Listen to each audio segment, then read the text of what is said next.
You know that SpongeBob episode where the guy's like chasing down SpongeBob and Patrick for the chocolate and they're like scared of him and like, you know what I'm saying. So that was me with this book.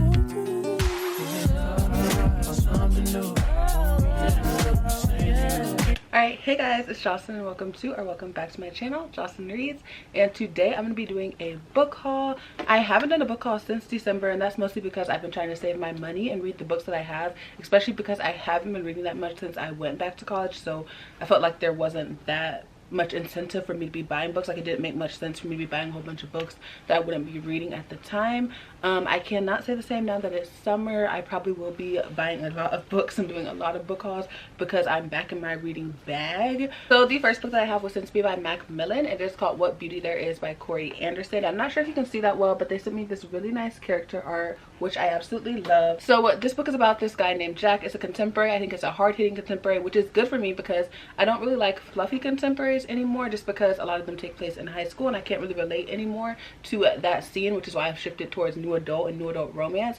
But hard-hitting contemporary set in a high school setting still sits well with me because those hard-hitting topics are something that can keep my interest even though I may not be as connected to the settings. It's about this guy named Jack, and his brother is going to get sent to foster care if he does not find this drug money that sent his dad to prison. And it's also about this girl named Ava, and her dad is also after the drug money, and I'm pretty sure she's mute, and so she can either remain silent and basically just stick with her dad, or she can speak up and help the brothers. Next thing that I have is a box that was sent to me by Entangled Teen, so thank you to them. It's this box. I don't know if you can see it well because of my ring light, but it's called Ember of Night, and I think this box is really stunning actually.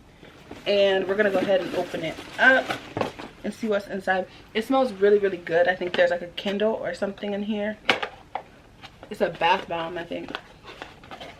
Yep, it smells like something that would be like called like Twilight Woods or something. Like, it's giving Bath and Body Works or Lush, like stars or something. Then we also got this little bracelet that's really nice, and we also get a candle. Like, I've always had a vision of putting like these little bookish candles on my bookshelves, but I don't want to spend the bookish candle money because a lot of them can be super expensive, so I just hope that I get them in like boxes and stuff. So I'm really happy because this is my first bookish candle. Like, I have a lot of bookish mugs, but I don't have any bookish candles, so thank you to Entangled Teen for that. It even has like the character art on it like you would get in like an Illumicrate or Fairy Loot box. So that's what it looks like. I guess the character's name is Harley. Kind of reminds me of like a plant or something, like lavender. Good. I'm gonna put it here for now, probably move it later. I even have my pumpkin still up, so that's how long it's been since I've been home.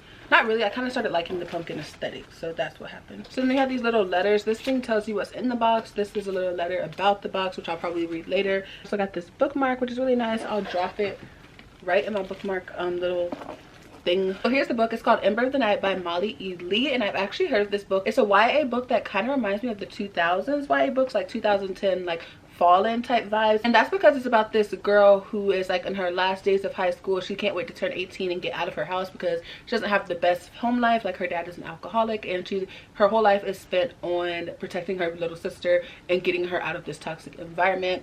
And one day this guy named Draven comes up to her and basically tells her that she is the key to solving the war between heaven and hell, and she doesn't want anything to do with it. And so he's there trying to convince her to save the world, and a whole bunch of people starts gunning after her because she's the only person who can stop this war between heaven and hell. And it's kind of giving me supernatural vibes, a little bit of, what is that show called? American Gods, maybe? I've never seen American Gods, but I have seen something supernatural. But this war between heaven and hell thing, I'm hoping that it's something like that. Like I said, a bit of Fallen vibes. It sounds really good, and I haven't read one of those like 2010 type era supernatural books in a really long time, so I feel like this would be really cool to read. I haven't read YA lately, so I don't know how it would hit with me, but I definitely would give this a try. So the next book that was sent to me is called Muted, and it is by Tammy Charles, and this has been related to Elizabeth Acevedo's books because it's written in verse and it focuses on a black main character, and it's about a girl who wants to get into singing in the R&B scene, and she catches a big break when this big R&B singer notices her, and she kind of gets swept up into his world, and it's this big whirlwind, and it all seems really great at first until kind of the caveats to being a big star starts to hit her, and the world is not as glamorous as it seems, and there's a lot of dark things, and she is faced with the choice to either be broken or rise up from this challenge. And it sounds really good, and I also really like books written in verse. I think I would have to find the audiobook though, because I find that it's hard for me to pace myself when I'm reading a book written in verse. So next books that I have were sent to me by my friend Jessica at Theatrical Reader. I'll link her channel down below. Thank you, Jessica, for sending this to me. But she sent it to me for Christmas, and it is the Daughter Smoke and Bone box set with the new covers. I guess I'll take them out and show you guys. I freaking love Laini Taylor. I love Strange the Dreamer so much. I still haven't read Muse of Nightmares, surprisingly, and I think it's because I love Strange the Dreamer so much that I'm scared to go into Muse of Nightmares, because I'm scared for the series to be over with, and because it's only 2 books, it's a duology. So I just haven't read Muse of Nightmares because of that. I have Daughter of Smoke and Bone, Days of Blood and Starlight, and Dreams of Gods and Monsters. And I'm pretty sure Dreams of Gods and Monsters is my favorite cover. This is stunning. This girl is a bad bitch on the cover, and I'm just here for her. I have no idea who she is, but I stan her already. So okay, so now I'm just gonna start picking off the top of my pile. When I get to a book that someone sent to me, I'll just let you know. But the first book that I have, I bought myself, and it is the paperback of Crown of Gilded Bones. If you know me and you watch my channel, you know I'm a huge fan of the From Blood and Ash series. Poppy and Hawk are my everything. It's one of my favorite fantasy romances. I feel like it has the perfect mix of fantasy and romance, so it's just my perfect book. And so this book is the 3rd one in the series, and my brother also gave me a gift card to Barnes & Noble for Christmas, which I really appreciated, because it just means that he knows me and he knows my hobbies. And I don't know, I felt super emo about that, and so he gave me a Barnes & Noble gift card for Christmas, and so I spent it on the Barnes & Noble edition of The Crown of Gilded Bones. So I have 2 copies. One is the paperback, because I started out with the paperbacks, and then I got this one for Christmas from my brother because of the gift card. And then I also have these 2 Barnes & Noble editions, which Mayana from JocelynnReads sent me for Christmas, which was super sweet of her. Like, when she told me that she got me these books, I literally just fell out on my bed. Like, we were on FaceTime, and she was like, do you want me to tell you what I got you for Christmas? Because it's not going to come for a little while, so she just wanted to spoil me. And so I was like, okay, yeah, you can go ahead and spoil me. What did you get me? And then she told me she got me these, and I literally like just fell out backwards on the bed. And so I have the complete Barnes & Noble editions of From Blood and Ash, and I am a happy girl. If you don't know, From Blood and Ash is about this girl named Poppy, and in her society she is what is called a maiden, and so she's basically the figurehead for the government, and she's just really, really important in her society. And she also has to be super pure, so she's not allowed to do anything. And so to kind of get away from all these restrictions that she has, she sometimes sneaks out at night. And one day when she's doing this, she meets this guy named Hawk, and eventually through like this twist and turns of events, he becomes her guard, and she realizes that everything that she knows about the world and this government and all the people who have been restricting her might not be true. And then there's also this mystery going on in the castle that she lives in, wherein people are showing up with these bites on their neck that are similar to vampire bites, and they're being drained of blood. And so we're trying to figure out what's going on there. We also have this kind of romance between Hawk and Poppy that is super steamy and nice. And right now I'm in the beginning of Crown of Gilded Bones. I'm on chapter 12, and yeah, I'm super excited to finish this. Right now, I am telling you, Jennifer Armentrout put her foot in this book. Okay, so the next book I bought myself was Twice Shy by Sarah Hoggle. I've already read this book. This is one of my most anticipated books of the year, simply because Sarah Hoggle wrote one of my favorite romances of last year, if not my favorite romance of last year, which was You Deserve Each Other. If you know, you know. That book is a masterpiece. So I definitely wanted to see what she had next. I was kind of scared because Sarah Hoggle kind of reminds me of Sally Thorne in a way, where her first book just popped off like The Hating Game, and then no one really talks about Sally Thorne anymore. I know a lot of people didn't like her second book, and I think she has a 3rd book coming out, or she already had 3rd or 4th. I don't know. No one keeps up with Sally Thorne anymore, so I was scared that was going to happen with Sarah Hoggle, like she would get second book syndrome, but I genuinely think that she did not. I've already read this book. I ate it up. This book is about this girl named Maybelle, who is a super big dreamer. She's a huge romantic. Like, anytime she has a second to herself, she's daydreaming about this mythical man that she's absolutely in love with. And it's so cute because I can relate to her a little bit there. Like, I'm a huge romantic too, so it was really sweet to read about someone like me in that sense. And she's basically living her life at this dead-end job. She's not really appreciated, and all that she really has going for her are these like fantasies that she makes up in her head. And one day a lawyer comes to her job and lets her know that her great aunt has passed away, and she has left her estate to Maybelle. So Maybelle packs up her whole entire life, quits that job where she's not being appreciated, and moves onto the estate. And once she gets there, she realizes that the lawyer has not told her the complete truth, because her aunt has left the estate not only to her but to her groundskeeper as well, who is this super grumpy guy who doesn't really talk to her, and they have to figure out what they're going to do with this estate together. And it is so cute. Freaking love this book. Freaking love the romance. It's kind of like Grumpy Ex Sunshine, and that trope always hits. The next book that I have, I don't have much to say about. If you know me, you're like, Jocelyn, why are you holding up Red Rising? It's because it's a hardcover, and I want the hardcovers on my shelves now, so I've been kind of seeking them out on thrift books and finding them when they're cheap and buying them. So I only have Red Rising so far, but I'm trying to get the other two as well. Okay, so next book that I have is a romance, and it's called Shipped, and I think this will be the perfect summer romance. It gives me a bit of Unhoneymooners vibes by Christina Lauren, which is one of my favorite romances of all time, especially to read during the summertime. This one is about this girl who works on a cruise ship, and she's up for a promotion, except there's this other guy who's named Graham who is also up for the promotion. And so now it's a bit like the hating game where they're fighting against each other to get this promotion, and they don't necessarily like each other because they're always arguing over email. They've never met in person, but their emails are like ones for the books. Like with Workplace Hate to Love, it's never something super crazy. It's just like a whole bunch of banter back and forth, like I don't like you type thing, which I really like. It's nothing like toxic, which I'm not gonna lie, sometimes I do enjoy a bit of a toxic hate to love. I'm not gonna front for y'all, but ones that aren't toxic are nice to enjoy as well. Next book that I have, I couldn't remember if I hauled it or not, but I definitely reached out to this person and thanked them for sending it to me. But this book is called The Song of Achilles, and it's by Madeline Miller, and this was sent to me by one of the booktube gift fairies. I don't know if they're still a thing because I haven't seen them in a while, but I also haven't been on Twitter in a while. But yeah, this one was sent to me by Stephanie, and I love Circe by Madeline Miller. Like, it was a 4-star book, one of my favorite like Greek mythology books that I've read, and I heard that doesn't even hold a candle to The Song of Achilles.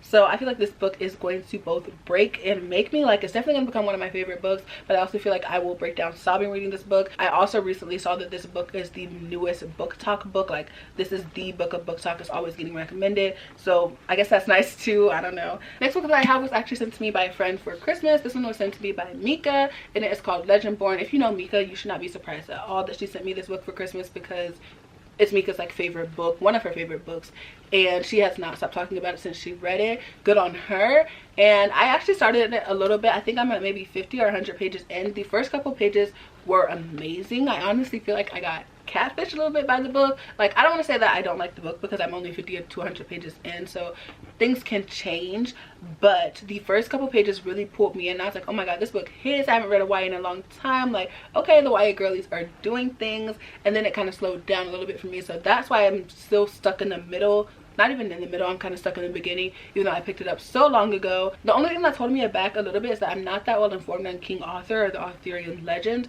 so it's not flat out explained for me. Like, I feel like if you had a little bit of background knowledge, you wouldn't need an explanation, but I need a little bit more of an explanation because I'm not that informed on it. So going into it, I don't understand the magic system as well, so that takes me a little bit out of the story as I try to understand it, because it is a bit complex.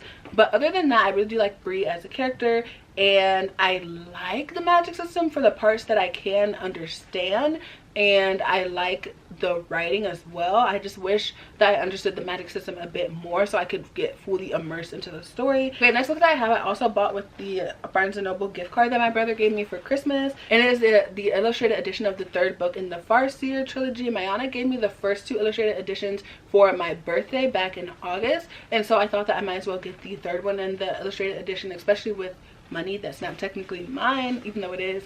The next book that I have, I also talked about on my channel before. I read this one as well, and it's A Court of Silver Flames by Sarah J Maas. And this is an alternate cover by someone on Etsy. I'll link them down below if I can. But anyway, this book is about Nesta's story from ACOTAR. If you know, you know. And we're just following Nesta after that. I don't want to really spoil anything for people who haven't read ACOTAR, but yeah, I really like this book. I did read it. I gave it a 3.5 or 4 stars.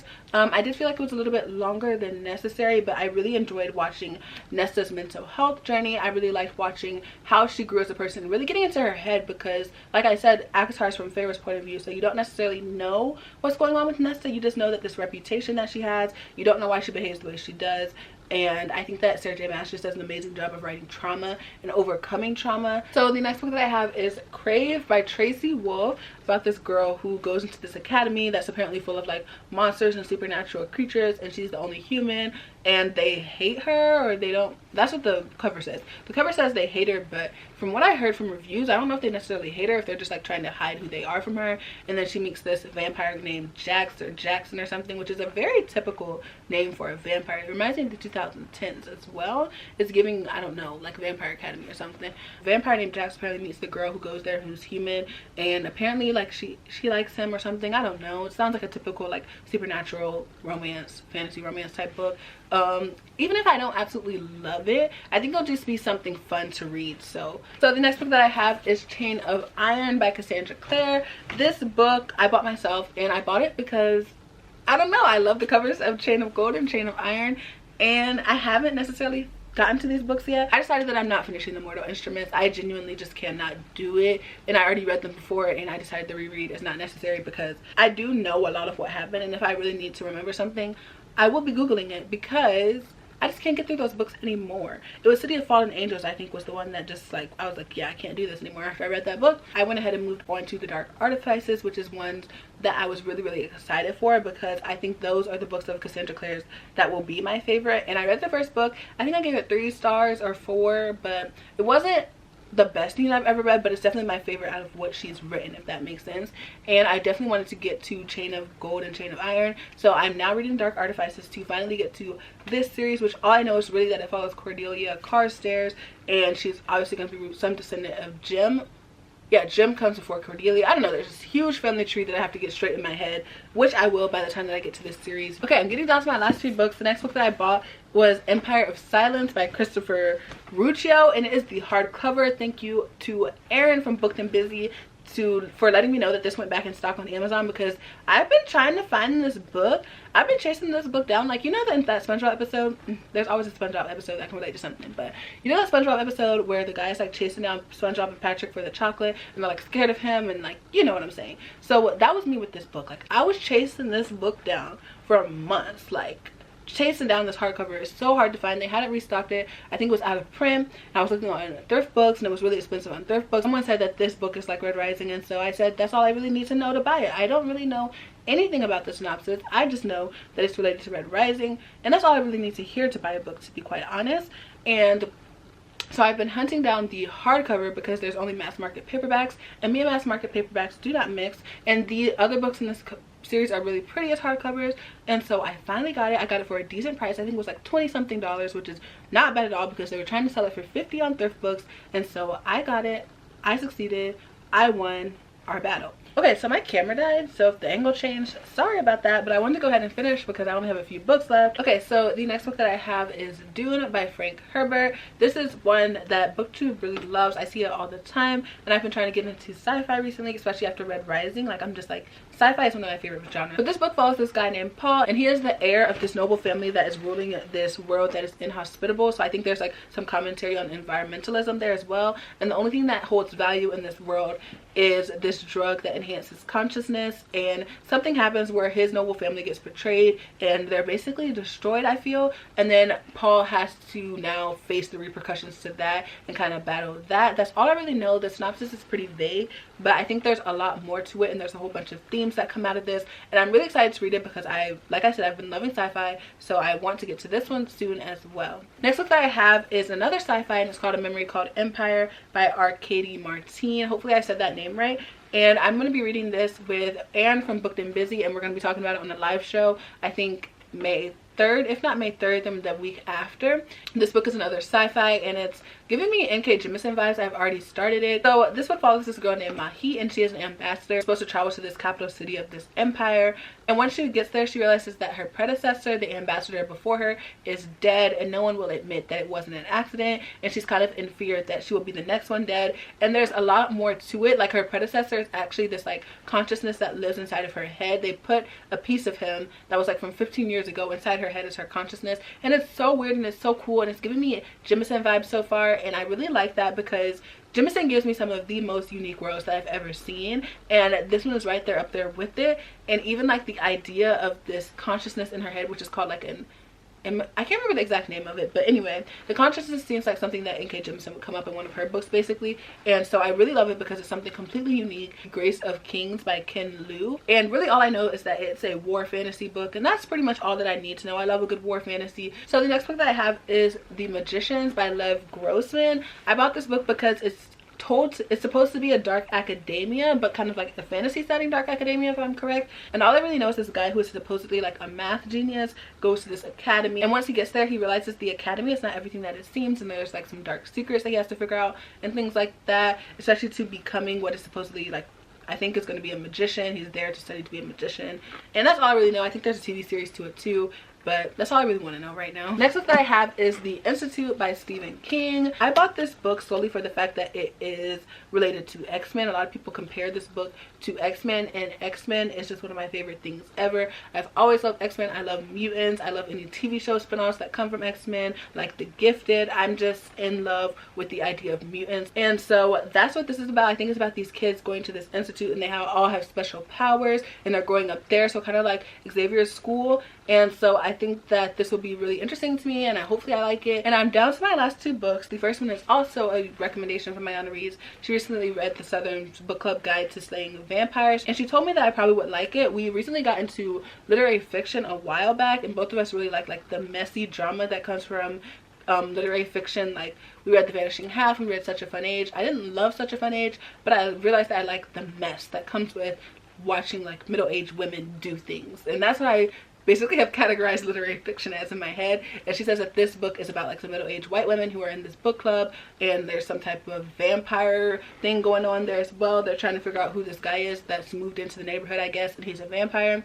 And there's also some commentary on like race relations and stuff in here, which should be really good. And so the last book that I have is one that I've been wanting for a really long time. It's also a dark academia book, and I love the dark academia genre, except it was really expensive for a while, but it recently went down in price on Amazon, so I was like, let me just go ahead and get it. And it's Plain Bad Heroines by Emily M. Danforth. I think that this is a sapphic dark academia, which is pretty cool. I've never read one before, and I don't really know anything about it other than it takes place at a school for only girls, I think. Dark academia, so there's probably going to be some privileged people doing privileged things, most likely accidentally killing somebody, maybe. So those are all the books that I had to haul. Those are all the books that I've gotten since December. I didn't think it was that bad, but as I was going, I was like, hold on, this is kind of a lot of books. Like, this is a lot of explaining to do. But I did it. We're here. We made it. Thank you if you watched it to the end. If you did watch to the end, leave a rose emoji in the comments, because I think my necklace has a rose on it. Who knows? But leave a rose emoji in the comments. Like, comment, subscribe, and all those things down below. And I'll see you guys in my next video. Bye.